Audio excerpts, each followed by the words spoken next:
Il n'est pas question de baisser les bras. Nous avons toutes les raisons d'espérer. On a connu des périodes de notre histoire bien plus sombres. Les leviers sont nombreux et ne demandent qu'à être activés. C'est dans les périodes difficiles que l'on fait preuve de grandeur. Les mesures à prendre, on les connaît. Regardez le Royaume-Uni des années 70 et maintenant. La réussite tient à peu de choses. Notre système a fait ses preuves. On nous envie partout dans le monde. Disons stop à ce pessimisme qui ne mène à rien. Et on peut prendre le symétrique, bien sûr, qui est le contraire. Nous allons tomber. Les raisons d'espérer ont capoté. Certaines sont parties pour Londres, d'autres en Suisse. On a connu des périodes de notre histoire bien plus gaies. Les leviers sont rares et on les a égarés. C'est dans les périodes difficiles que l'on capitule. Les mesures à prendre, qui peut nous dire où elles se trouvent? On a perdu le mode d'emploi et la garantie constructeur n'est plus valable. Moi, ce qui m'intéresse, c'est réellement explorer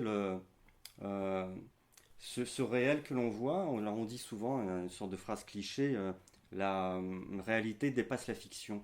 Moi, je trouve que c'est la période où on vit est encore plus intéressant que cela. C'est-à-dire que je trouve que la réalité est fiction. Si on écrivait dans un livre que un futur président de la République a éjaculé sur une femme de ménage et qu'ensuite on l'invite au journal de 20 heures pour parler de cet éjaculat et que Claire Chazal lui pose comme question ultime: et maintenant l'économie, qu'en pensez-vous?